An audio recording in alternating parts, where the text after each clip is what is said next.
santé au cœur de l'information.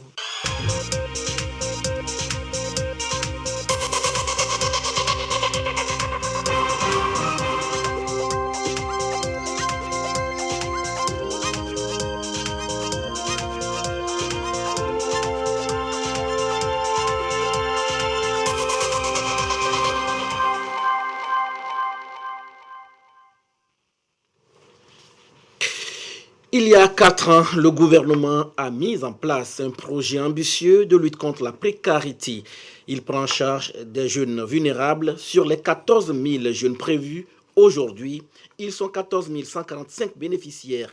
Les structures impliquées dans sa mise en œuvre sont dans les savanes pour apprécier ce qui est fait concrètement. Les femmes, bien qu'étant actives, sont peu représentées dans le secteur de la fiscalité. Il faut corriger cette situation et le réseau des femmes fiscalistes passe à l'action. Que compte-t-il faire? À suivre tout à l'heure. Le grand rendez-vous consacré à la défense et à la sécurité en Afrique tenu à Dakar a pris fin. Les principaux enjeux du Forum de Dakar à suivre dans cette édition. Voilà pour le sommaire. Où que vous soyez, vous êtes en direct sur la télévision togolaise. Bonsoir et bienvenue dans cette édition. Ce mercredi, au palais de la présidence de la République s'est réuni le Conseil des ministres. C'était sous la direction du chef de l'État Faure Eswatini Gnassingbé. Le Conseil a examiné un avant-projet de loi, 2 projets de décret et écouté une communication. Le compte-rendu des travaux avec le ministre en charge de la communication, porte-parole du gouvernement, professeur Akodaye Ouada. Communiqué du Conseil des ministres du 8 décembre 2021. Le Conseil des ministres s'est réuni ce mercredi 8 décembre 2021 sous la présidence de son Excellence M. Faure Eswatini Gnassingbé, président de la République. Le Conseil a examiné un avant-projet de loi, 2 projets de décret et écouté une communication. Au titre de la communication, le Conseil a écouté une communication relative à la poursuite de la réforme de la Chambre de commerce et d'industrie présentée par le ministre du Commerce, de l'Industrie et de la Consommation locale. La présente communication a pour objet de rendre compte au Conseil de la poursuite des opérations de réforme de la Chambre de commerce et d'industrie du Togo, CCIT. Conformément à la mission qui lui a été confiée, la délégation spéciale consulaire a procédé à un benchmarking régional et international en vue de faire des propositions de redynamisation de la CCIT. Ce travail préalable lui a permis de faire des propositions de révision du cadre législatif, réglementaire et institutionnel de la CCIT. Au titre de l'avant-projet de loi, le Conseil a examiné et adopté l'avant-projet de loi réaménageant la loi numéro 2007-006 du 10 janvier 2007 portant création de la Chambre de commerce et d'industrie du Togo. Élaboré suivant les standards régionaux et internationaux et dans le but de mettre en place une institution consulaire moderne et dynamique, cet avant-projet de loi s'inscrit dans le cadre de la poursuite des réformes réglementaires et institutionnelles menées par notre pays en vue d'atteindre ses objectifs de modernisation et de renforcement de ses structures. La réforme du cadre de la CCIT vise à la doter d'organes forts permettant au secteur privé de jouer davantage son rôle de moteur de la croissance. Elle vise en outre à permettre aux élus consulaires de mieux collaborer pour mener des actions en synergie, de disposer d'une chambre consulaire inclusive et dynamique en vue de mieux défendre les intérêts du secteur privé pour le développement socio-économique du Togo.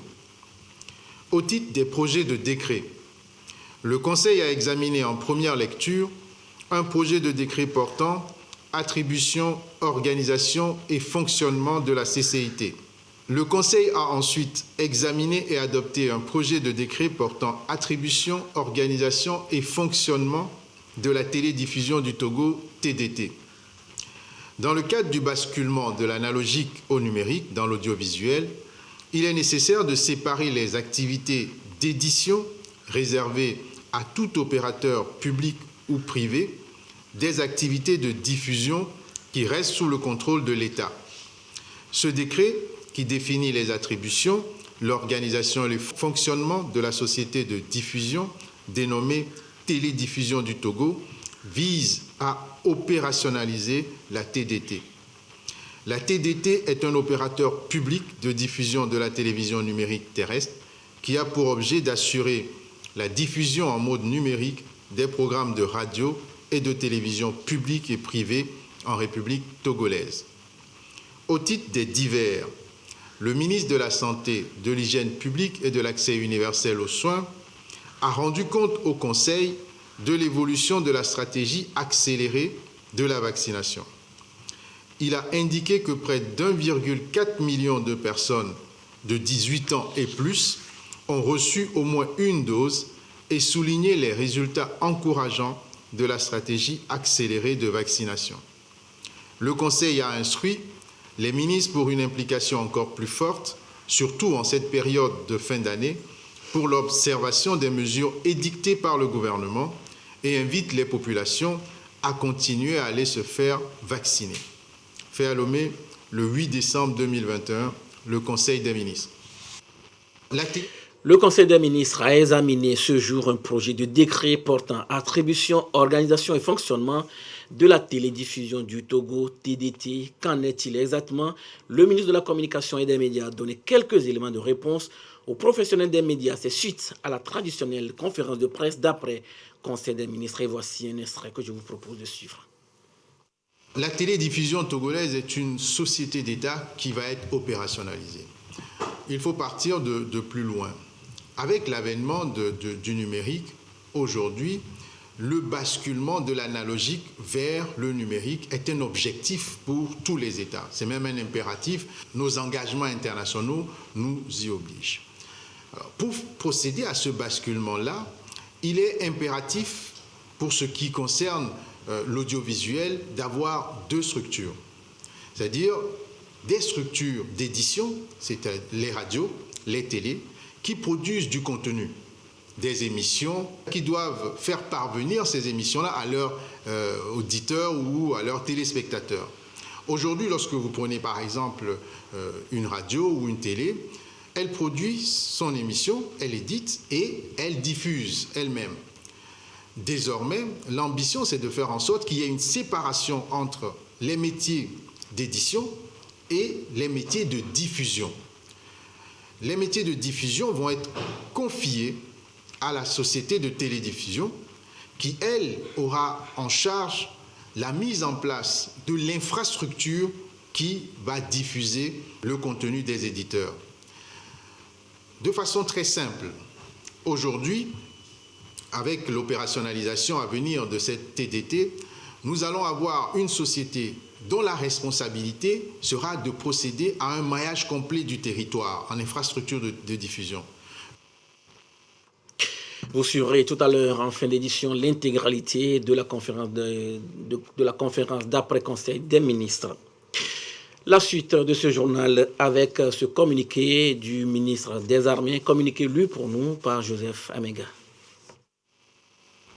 Communiqué du ministre des Armées. Dans la journée du mercredi 8 décembre 2021, un véhicule blindé de type Mamba MK7 d'un convoi d'escorte du bataillon togolais de la mission multidimensionnelle intégrée des Nations Unies pour la stabilisation au Mali, MINUSMA, a sauté sur la charge d'un engin explosif improvisé, non loin de Bandiagara, dans la région de Mopti. Le bilan provisoire fait état de 7 morts et 3 blessés graves qui sont actuellement en soins intensifs. Les enquêtes sont en cours pour déterminer les circonstances de cette attaque qui, pour le moment, n'a pas été revendiquée. Les forces armées togolaises s'inclinent devant la mémoire de ces valeureux défenseurs de la paix et présentent leurs sincères condoléances aux familles des disparus et souhaitent un prompt rétablissement aux blessés. Le ministre des Armées, Marguerite Nyakadé. Lutte contre la précarité, surtout en milieu rural, au Togo, le gouvernement a lancé à cet effet le projet d'opportunité d'emploi des jeunes vulnérables. Aujourd'hui, les chiffres sont au-delà de l'objectif de 14 000 jeunes à toucher. Au total, 14 145 personnes en sont bénéficiaires dans plus de 200 villages. Bientôt, le projet prendra fin. Une équipe de la Banque mondiale et des structures impliquées sont sur le terrain. C'est pour toucher du doigt l'impact du projet sur les communautés. Gérald Lagoudou les a suivis. Voici son reportage. 4 ans de parcours et le projet d'opportunité d'emploi pour les jeunes vulnérables EJV a transformé des vies dans la région des Savanes. Des travaux à haute intensité de main-d'œuvre TIMO à la formation en développement d'affaires FODA, les jeunes ont bénéficié des subventions pour s'illustrer dans les activités génératrices de revenus. À Sigbenga, au Tissu 1, une retenue d'eau d'une superficie de 3600 m² pour 10 800 m³ d'eau bien équipée est mise à la disposition des populations. On avait pris la retenue d'eau parce qu'en saison, nos bêtes mouraient. Mais avec la retenue d'eau, on fait les gombos, on fait les lectures, on arrive à vendre et pour même manger. Avant, je fais Akwan et Soga. Mais maintenant, je fais les choses ajoutées encore. Si l'enfant est malade, je fais comme un seul. Marie n'en a pas, je lui donne, il va faire tout. Maintenant, là, il n'y a pas de problème. Le 31 décembre prochain, le projet prend fin. La Banque mondiale, l'ANADEB, les ministères sectoriels et structures privées partenaires sont venus constater l'impact du projet sur les communautés bénéficiaires. Et surtout, l'élément qui est important, ce projet a permis la consolidation de la cohésion sociale au sein de la communauté. Les jeunes se voyaient avant, mais maintenant, ils sont devenus plus des complices dans le développement de leurs propres activités génératives de revenus, mais aussi dans le développement de leur communauté. Et aujourd'hui, je suis tellement heureuse et contente de voir ce que les jeunes ont réussi avec leur AGER, avec la formation de FODA et aussi avec le TIMO. Donc, c'est vraiment étonnant et je suis très contente de voir la réalité ici. Environ 9 milliards de francs CFA sont investis dans ce projet. La présente mission conjointe de clôture se poursuit dans les autres régions bénéficiaires, notamment Kara, Centrale et Plateau. Le constat est établi. Les femmes sont peu représentées dans le secteur de la fiscalité au Togo. Et pourtant, l'OTR a relevé qu'elles ont du potentiel à la hauteur des hommes. Pour corriger le tir, le réseau des femmes fiscalistes change de paradigme. Ce réseau entend donner les clés à la gente féminine pour s'affirmer. Ekwesala. Elles sont toutes du secteur de la fiscalité. En majorité, des recrues de l'Office togolais des recettes d'il y a 7 ans. Leur rencontre focalise les attentions sur une préoccupation. Comment s'affirmer en tant que femme dans leur secteur qui reste dominé par les hommes. Si nous en parlons aujourd'hui, c'est qu'il existe encore des inégalités entre hommes et femmes dans les milieux professionnels que nous côtoyons tous les jours. Nous voudons espérer que certains domaines d'activité, tels que la fiscalité, puisqu'il s'agit de celle-là aujourd'hui, sont prêts à combattre ces inégalités-là. Nous sommes en Afrique et notre culture nous a fait voir que la femme venait après l'homme. C'est ces barrières que nous cherchons à briser actuellement. Et pour arriver à briser ces barrières, il faudrait que nous amenions les femmes à comprendre qu'elles ont les mêmes potentiels que les hommes et qu'elles peuvent à un moment donné aussi se hisser à certains postes de responsabilité en tant que femmes. C'est justement le but visé par le réseau des femmes fiscalistes du Forum des administrations fiscales africaines, un réseau lancé en mars 2021. Dans un contexte de complexification permanente et continue de la fiscalité, il est primordial pour l'État d'être au rendez-vous avec la compétence, l'ingéniosité, la subtilité, la finesse, l'autorité, qualité assez naturelle chez la femme qu'il serait dommage de ne pas pleinement explorer. Cette plateforme des femmes servira donc de cadre non seulement pour faire avancer l'équité genre, mais aussi relever les défis fiscaux de l'heure. D'autres activités du réseau sont annoncées dans les prochains jours. Elles devront aider à instaurer une synergie d'action entre les femmes du secteur de la fiscalité du Togo. Le pays assure actuellement la présidence du Forum des administrations fiscales africaines.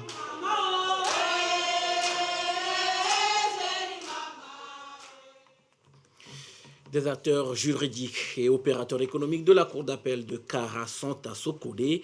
Ils passent en revue l'acte uniforme révisé de l'OHADA portant droit commercial et le bail à usage professionnel. La méconnaissance de ces droits et obligations entraîne souvent des litiges. Désiré Aloy. L'harmonisation du droit des affaires, l'intégration juridique, l'intégration économique. Les acteurs de la Cour d'appel de Kara et opérateurs économiques de la région centrale renforcent leurs capacités sur les innovations du droit commercial général et les spécificités du bail à usage professionnel. Cet atelier pour former et recycler tous les acteurs judiciaires, les opérateurs économiques, les huissiers, les notaires, sur l'importance de cet acte uniforme de l'OHADA pour une meilleure application et pour éviter toutes ces difficultés d'application et permettre une meilleure relance économique. La mauvaise exécution des clauses contractuelles sont des facteurs déterminants des conflits entre partenaires d'affaires. La formation articulée sur 2 axes vient aplanir les divergences. L'OHADA, Organisation pour l'harmonisation en Afrique des droits des affaires, joue son rôle. Notre premier rôle, c'est de vulgariser les actes uniformes OHADA. Donc, présenter ces actes-là à toute la population pour leur permettre de comprendre et de connaître un peu le monde des affaires et sa sécurité juridique et judiciaire. Surtout que ce droit a connu des innovations. Nous allons rappeler les innovations qui ont été introduites lors de la réforme de cet acte. Et ensuite, il faut que tout le monde comprenne qui peut être bailleur, qui peut être preneur, quelle est la durée du contrat, quels sont les avantages que la loi prévoit pour les uns et les autres, comment on renouvelle le bail, comment on y met fin, comment on cède le bail, aussi bien sur le plan pratique que sur le plan théorique.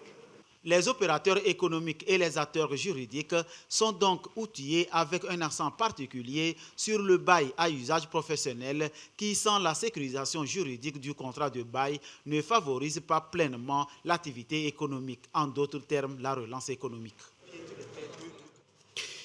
Il y a exactement 1 an que l'Institut national d'assurance maladie INAM a établi une nouvelle liste de médicaments remboursables. Les prescripteurs des centres de santé sont approchés par l'INAM pour s'assurer que tout se passe bien. C'est une liste de 2015 qui a été révisée en décembre 2020. L'étape de la Kara avec Nestor Mouzou.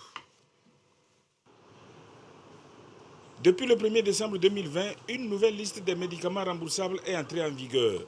1 an après, l'Institut national d'assurance maladie INAM trouve judicieux d'effectuer une tournée pour mieux faire connaître cette liste aux prescripteurs des centres de santé, leur expliquer les raisons de son élaboration afin qu'ils se l'approprient.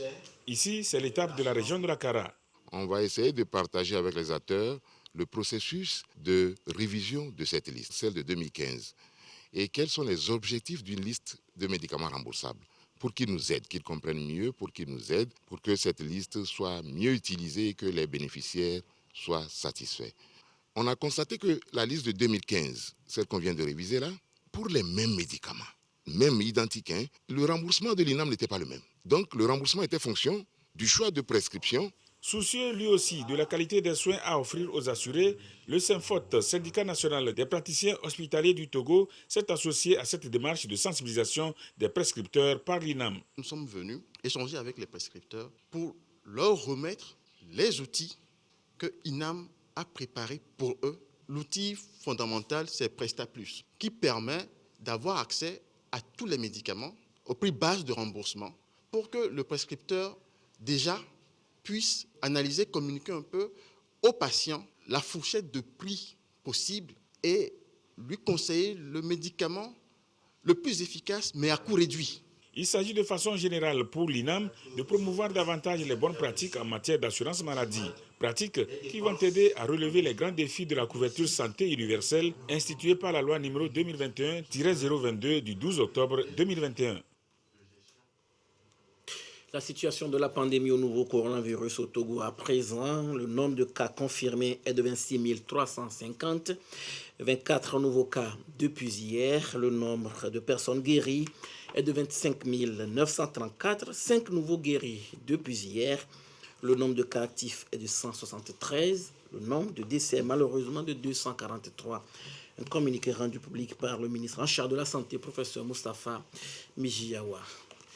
En septembre 2020, le ministère de l'Environnement lançait officiellement le processus de révision du document technique des contributions déterminées au niveau national dans le contexte de la lutte contre le réchauffement climatique. Un an après, les acteurs de l'environnement passent à sa validation, l'objectif étant de définir des engagements pour mieux lutter contre les changements climatiques. Uri Chamega. Il y a 4 ans, le Togo ratifiait l'accord de Paris avec la volonté de contribuer à la réduction volontaire de ses émissions de gaz à effet de serre de 11,14% à l'horizon 2030. Un engagement matérialisé par la mise en œuvre de plusieurs programmes. Le programme d'appui à la lutte contre les changements climatiques PALCC, le RED+, le projet de développement des éco-villages, entre autres. 4 ans après, les acteurs de l'environnement font l'état des lieux pour mieux orienter la lutte. Les analyses ont permis au Togo de voir son niveau en termes de ses priorités de développement actuelles, contenues dans la feuille de route gouvernementale, de voir quel est le potentiel que les projets inscrits dans cette feuille de route permettront de pouvoir réduire les émissions de gaz à effet de serre.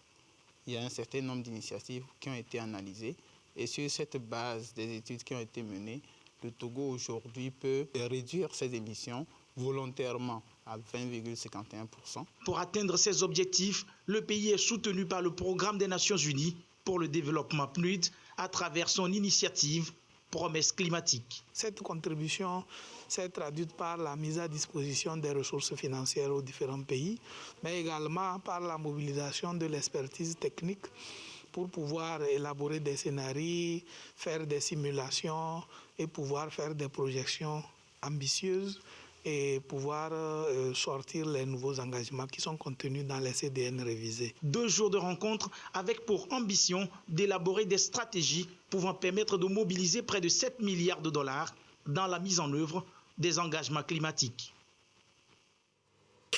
Fin du forum de Dakar sur la paix et la sécurité en Afrique. Plusieurs réunions et débats entre experts, autorités politiques et militaires ont porté sur la recherche de solutions idoines à la violence sans cesse causée par le terrorisme en Afrique. Et ce forum est considéré comme la grande messe de réflexion sécuritaire. Un reportage de nos confrères de Africa News. Trouver la riposte appropriée au terrorisme qui entrave la paix et la sécurité dans plusieurs régions du continent, mais aussi des réponses à la crise provoquée par le coronavirus. C'est ce sur quoi se sont attelés les participants au Forum international de Dakar sur la paix et la sécurité en Afrique. Au cours des 2 dernières années, nous avons constaté que c'est tellement large lorsque vous essayez de créer les conditions de paix et de stabilité dans un pays ou une région. Cela va du changement climatique à la démocratie, à la gouvernance responsable, la lutte contre l'extrémisme violent, l'éducation, la sécurité alimentaire, jusqu'à la lutte contre le terrorisme qui est réel. La question malienne était aussi au centre de ce forum. L'action de la CEDEAO dans le pays a notamment été évoquée. La CEDEAO a toute responsabilité, avait décidé, rappelez-vous, dans un premier temps, de fixer aux autorités militaires maliennes une feuille de route. Une feuille de route qui devait amener au retour de l'ordre constitutionnel. Malheureusement, cette feuille de route a été déportée par un second coup d'État. Depuis le double coup d'État du colonel Assimi Goïta, le calendrier électoral est la pomme de discorde entre la CEDEAO et Bamako. Au Burundi, l'incendie d'une prison fait 38 morts et 69 blessés parmi les détenus. Ce feu a été déclenché par un court-circuit selon les autorités burundaises. Le feu qui s'est déclenché au petit matin du mardi a totalement calciné certaines parties de cette prison vétuste et surpeuplée qui abritait 1539 détenus. La prison centrale de Gitega, la capitale burundaise, ravagée mardi matin par un incendie. Le bilan provisoire communiqué par le vice-président du pays fait état de 38 morts et 69 blessés. Alors que cet univers carcéral abritait fin novembre 1539 détenus pour 400 places, selon les chiffres de l'administration pénitentiaire burundaise. L'incendie aurait été provoqué par un court-circuit selon les autorités burundaises. La prison centrale de Gitega est vieille de 95 ans. Je vous l'annonçais après le conseil des ministres de ce mercredi, le ministre de la communication des médias, professeur Akoda Iwadan, porte-parole du gouvernement, était face aux médias. Des détails sont donnés sur les travaux. Je vous laisse suivre l'intégralité.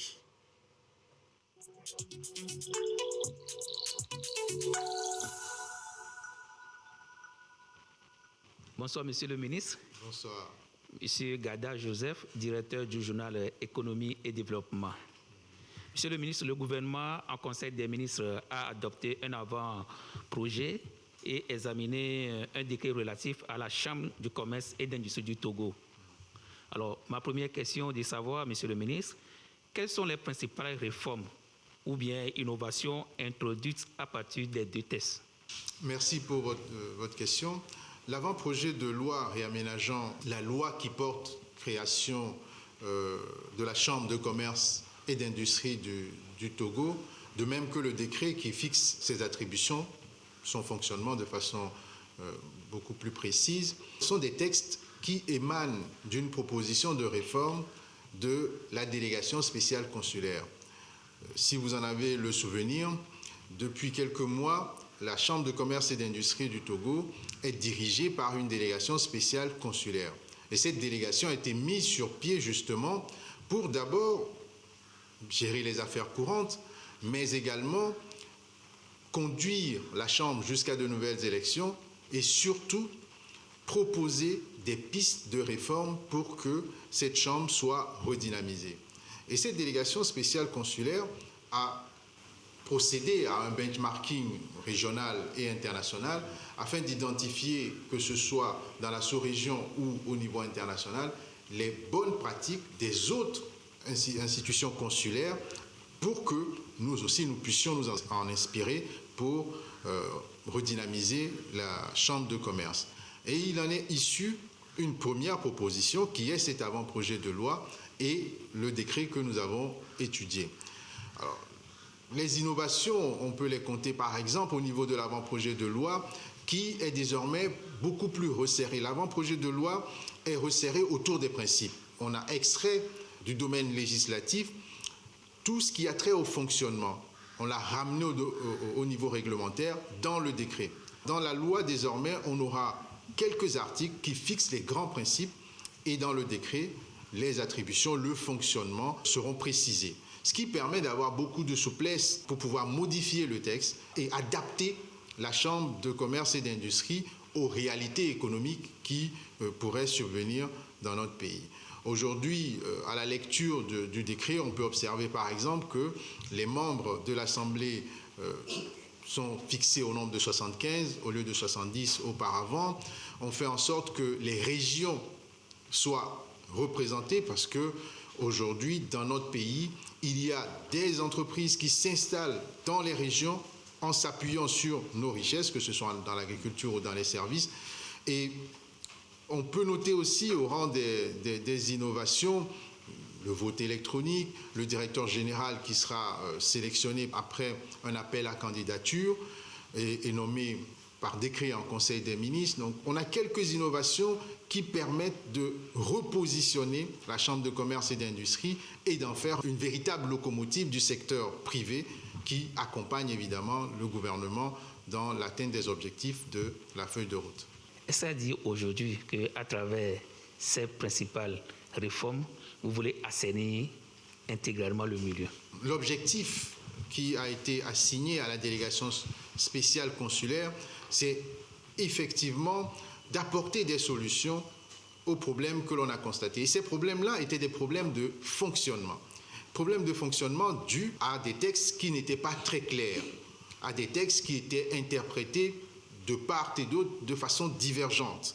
Donc, l'ambition, c'est effectivement d'éviter à l'avenir ces difficultés et d'avoir un socle législatif, réglementaire et institutionnel qui soit performant et nous permettre de travailler au lieu de régler des problèmes. Après toutes ces réformes, aujourd'hui, est-ce que le gouvernement peut nous préciser la date des élections? Le gouvernement ne peut pas donner de date précise, tout simplement parce qu'il y a un agenda législatif qui nous corsette. C'est-à-dire que l'avant-projet de loi adopté, il faut que cet avant-projet aille à l'Assemblée nationale et l'agenda de l'Assemblée nationale n'est pas entre les mains du gouvernement. Mais une fois que les réformes seront réalisées, les élections suivront. Moi, je m'appelle Roger Bessier, rédacteur en chef du journal Le Libéral. Alors, ma première question, dans votre compte rendu, vous avez parlé de la télédiffusion comme étant une structure. Alors, j'aimerais savoir qu'est-ce que c'est et quelle est sa mission. Et ensuite, j'aimerais savoir qu'est-ce que cela peut changer dans l'environnement médiatique télévisuel au Togo. La télédiffusion togolaise est une société d'État qui va être opérationnalisée. Il faut partir de plus loin. Avec l'avènement du numérique, aujourd'hui, le basculement de l'analogique vers le numérique est un objectif pour tous les États. C'est même un impératif. Nos engagements internationaux nous y obligent. Alors, pour procéder à ce basculement-là, il est impératif, pour ce qui concerne l'audiovisuel, d'avoir deux structures. C'est-à-dire des structures d'édition, c'est-à-dire les radios, les télés, qui produisent du contenu, des émissions qui doivent faire parvenir ces émissions-là à leurs auditeurs ou à leurs téléspectateurs. Aujourd'hui, lorsque vous prenez par exemple une radio ou une télé, elle produit son émission, elle édite et elle diffuse elle-même. Désormais, l'ambition, c'est de faire en sorte qu'il y ait une séparation entre les métiers d'édition et les métiers de diffusion. Les métiers de diffusion vont être confiés à la société de télédiffusion qui, elle, aura en charge la mise en place de l'infrastructure qui va diffuser le contenu des éditeurs. De façon très simple, aujourd'hui, avec l'opérationnalisation à venir de cette TDT, nous allons avoir une société dont la responsabilité sera de procéder à un maillage complet du territoire en infrastructure de diffusion. Lorsque vous captez, par exemple, une radio de Lomé, elle ne dépasse pas Lomé, elle s'arrête à Thiévier. Mais une telle société pourra amener le signal de cette radio jusqu'à Saint-Cassé par le jeu du numérique. Donc, société de télédiffusion qui va se charger d'abord de la collecte des signaux, aller prendre les signaux de tous les éditeurs, radio, télé, privés comme publics, les ramener jusqu'à un multiplexeur, c'est comme ça que ça s'appelle, et ces signaux qu'on récupère depuis la régie sont transportés et diffusés via l'infrastructure qui est pilotée par la société de télédiffusion. Alors l'intérêt, c'est d'abord de permettre à tous de pouvoir accéder à une large audience, mais de permettre aussi d'avoir ce que l'on appelle le dividende numérique, parce que toutes ces radios, toutes ces télés vont libérer des fréquences. Et les fréquences sont monétisables. On peut vendre les fréquences, notamment pour les télécommunications. Donc voilà à peu près les avantages que l'on va tirer dans l'opérationnalisation de cette société de télédiffusion. Beaucoup de pays de la sous-région, on constate qu'ils ont déjà quitté l'analogie pour le numérique. Et le Togo, notre pays, on constate qu'il traîne un peu le pas. Qu'est-ce qui n'a pas marché? Aujourd'hui, nous avons les sites prévus pour la télévision numérique terrestre, la TNT. Nous avons les sites qui existent, qui ont été construits, qui sont équipés. Il y a eu un lancement il y a quelques années. On a eu des difficultés en termes de fourniture d'électricité. On a arrêté. Aujourd'hui, les solutions pour pouvoir fournir une électricité de qualité à ces sites sont les seuls que nous recherchons.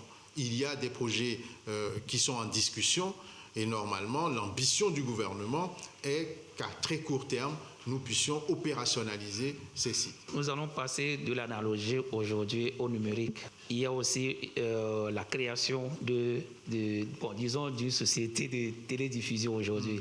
Alors, qui va payer l'assiette aujourd'hui de la montée au satellite? Lorsque le signal des éditeurs sera repris et diffusé, il y aura une discussion. Il y aura une discussion avec les éditeurs pour pouvoir fixer le montant à payer pour voir son signal transporté et diffusé. Ce qui est clair, c'est qu'une fois la société créée, aucune société existante n'aura la charge de la diffusion. L'exclusivité de la diffusion sera laissée à la société de télédiffusion. Donc, la société de télédiffusion va transporter les signaux, mais évidemment, la question de la rémunération se posera à un moment ou à un autre. Et elle va transporter les signaux d'abord par voie numérique, mais elle conservera la possibilité de transporter les signaux également par voie hertzienne. Pourquoi? Parce qu'il y a certaines localités qui ne sont pas encore desservies par le numérique. Donc, il y aura un mix du numérique et de l'hertzien, notamment. Je suis Yannick Agbouka, je suis promoteur de la presse en ligne Empreinte News. Le gouvernement, tout à l'heure, a écouté en Conseil des ministres une communication du ministre de la Santé par rapport à la stratégie accélérée mise en place par le gouvernement pour venir à bout de la pandémie à coronavirus. Ma question est de savoir quelles sont les stratégies mises en place pour arriver à ces résultats. Il y a peu, le gouvernement s'était fixé pour ambition, avant la fin de l'année, de vacciner 1 million de Togolais. Et cette ambition-là a été déclinée par Madame le Premier ministre. Aujourd'hui, l'ambition a été revue à la hausse. Pourquoi? Tout simplement parce que les différentes stratégies mises en place nous ont permis d'atteindre plus tôt que prévu le million. On est à 1 400 000 de personnes vaccinées aujourd'hui. Et d'ici la fin de l'année, l'ambition, c'est d'atteindre 2 millions. Donc de doubler les prévisions initiales.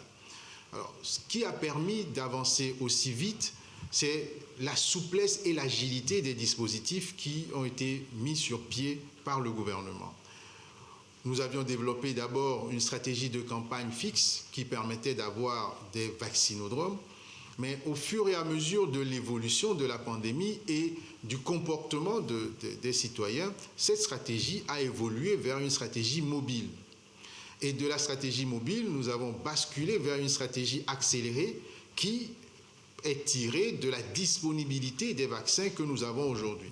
Donc, sur toute l'étendue du territoire aujourd'hui, nous avons des points de vaccination qui sont extrêmement mobiles, qui vont vers le citoyen au lieu d'attendre que le citoyen se déplace. Donc, tous ces éléments combinés, les crieurs publics ont été mobilisés, les CDQ, les couches vives de la population ont été mobilisées, et c'est cette adhésion de la population couplée à la stratégie qui ont permis d'atteindre ces résultats.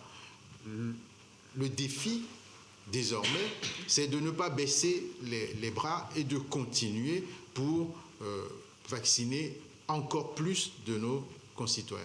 Une réalité aujourd'hui est que le certificat vaccinal du Togo est reconnu dans la zone Union européenne. Et est-ce à dire que c'est un complément ou un pan de cette stratégie mise en place par le gouvernement? Je pense objectivement que c'est un dividende de la stratégie. Vous savez, la disponibilité des vaccins ne fait pas tout. Encore faut-il pouvoir administrer ces vaccins-là. Et pouvoir administrer ces vaccins permet de déduire l'adhésion de la population. Et avec le nombre de citoyens vaccinés dans ce laps de temps, nous avons inspiré confiance. Parce que tout le système de la vaccination inspire confiance. Il faut s'enrôler sur une base sécurisée. Et une fois qu'on est enrôlé, on va se faire vacciner et on vous délivre d'abord une carte de vaccination, ce qui permet une traçabilité. Et vous le savez, dans les relations qu'on peut avoir avec les autres, la question de la confiance est fondamentale. Et le système qui est mis en place par le gouvernement, qui est basé sur le numérique, a permis d'établir cette confiance et faciliter la réciprocité avec l'Union européenne. Donc, il s'agit véritablement d'une belle avancée réalisée par le gouvernement, il faut le dire, et ce qui permet à nos concitoyens de pouvoir se déplacer sans difficulté. Quelles sont les nouvelles cibles du gouvernement actuellement? Aujourd'hui, la cible n'a pas véritablement changé, c'est les 18 ans et plus. C'est les 18 ans et plus qui constituent la cible du gouvernement. Mais vous le savez, il y en a beaucoup encore qui n'ont pas été vaccinés. Donc, ce sont ces concitoyens non vaccinés que le gouvernement cherche véritablement à convaincre et à attirer vers la vaccination.